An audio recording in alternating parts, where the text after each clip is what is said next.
Firms have scarce resources which need to be allocated across competing projects. A key contribution of corporate finance theory is to provide a framework for firms to make this investment decision wisely. In this short video, we will discuss how firms can decide which projects to invest in and which to avoid. We introduce the concept of a hurdle rate, which is the minimum acceptable return a project should offer to be considered attractive. We will also discuss the basics of risk and begin to understand the different factors which determine the hurdle rate. According to corporate finance theory, the main objective of a business firm is to maximize firm value. The investment decision is one of the three key decisions which a firm has to make while attempting to maximize firm value. It involves choosing projects which yield a return greater than a minimum acceptable return called the hurdle rate. The hurdle rate is supposed to be higher for risky projects and should reflect the financing mix between debt and equity which is used to fund the project.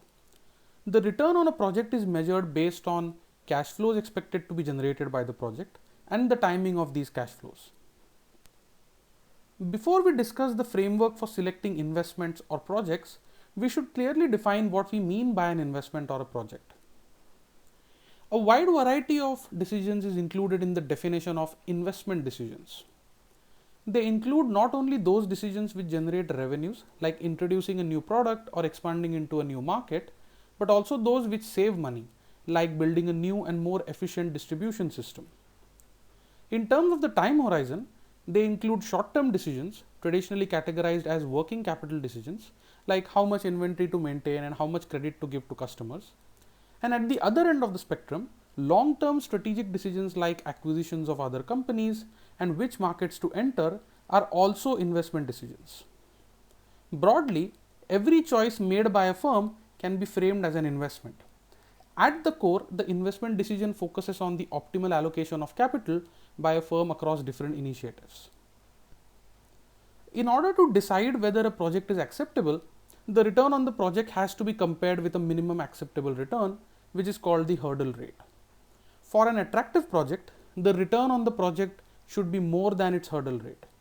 For riskier projects, the hurdle rate should be higher, and it should also reflect the financing mix used in terms of debt and equity. If the project requires the use of more equity, which is usually costlier than debt, the hurdle rate also should be higher. So let's get into the notion of a hurdle rate and see how it can be calculated. As we discussed, the hurdle rate should be higher for riskier projects than for safer projects. A simple representation of the hurdle rate involves two components, a risk-free rate of return and a risk premium. The risk-free rate is the rate of return on a risk-free investment. Practically speaking, there is of course no truly risk-free investment, but think about a close proxy like a government bond. If I can make 7% by investing in a bond issued by the government of India, I should expect definitely a higher return by investing in a riskier project. The risk premium is the extra return which I expect over and above the risk-free rate as a compensation for the different types of risk which the project entails. That brings us to two questions which every risk return model has to answer. One, what is risk and how do you measure it? And second, how do you translate this risk measure into a risk premium which can give us a hurdle rate? This brings us to the question, what is risk? Now, when we think about risk, we usually think about losses and failures. Basically, if something is risky, it tends to imply that something bad can happen. However, it is important to remember that risk is a two-sided concept. The Chinese character for risk best describes this nature of risk. It is made up of two characters. The first one means danger, something which we usually associate with risk, but the other one means opportunity. Risk is danger plus opportunity.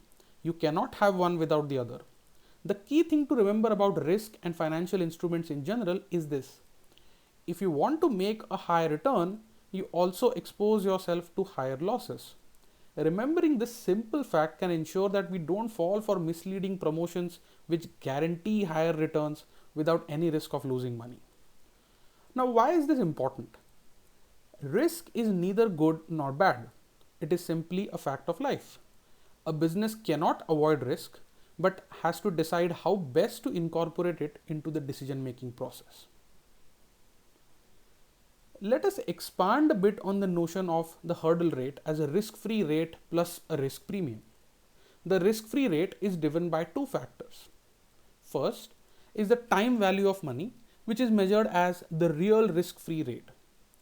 This rate of return reflects the fact that money is more valuable today than tomorrow.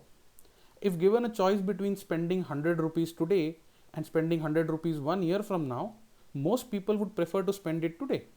Thus, people need an incentive to defer consumption to a future date and expect a basic rate of return for doing so.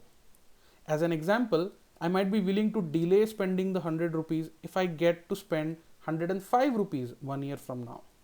In this case, the rate of return which I am expecting is 5% per year. This is the basic rate of return which we expect if we are certain that we will receive 105 rupees a year from now and if there is no inflation.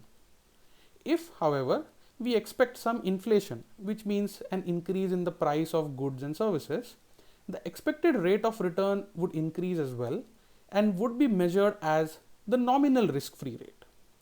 It is important to note that this is the return we would expect in the presence of inflation, but only if we are confident about receiving the cash flows 1 year from now.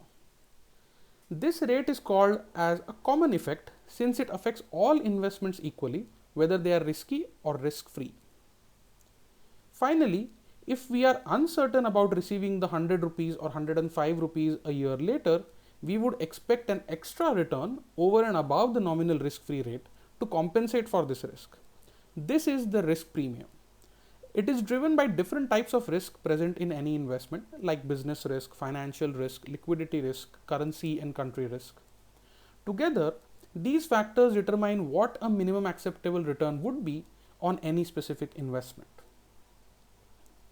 Before we explore different models in finance which convert risk into an expected return, let us try to understand what any good risk return model should look like.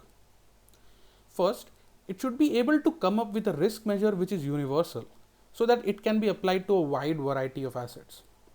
Second, it should be very specific about which type of risks you would be rewarded for and which you would not be.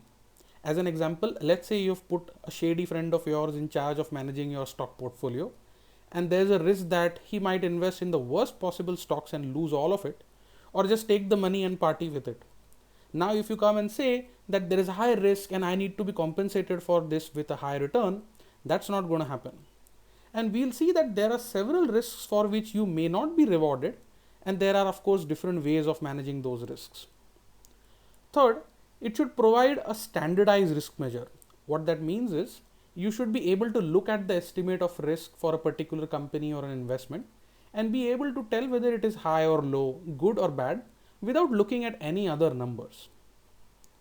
Fourth, it should be able to convert that risk measure into a return so that we can calculate an appropriate hurdle rate for the project or investment. And finally, a requirement which is difficult to attain is that it should not only be good at explaining past returns, but also be able to predict future returns accurately. So the investments which are deemed risky by the model today should actually provide a higher return going forward. These are some important points to remember while evaluating the large collection of risk return models in finance. An example of a risk return model in finance is the capital asset pricing model, or the CAPM, which is one of the most famous models in finance. Some other well-known models are the arbitrage pricing model, which is predominantly a statistical model, and multi-factor models like the Fama French 3-factor model and the Carhart 4-factor model.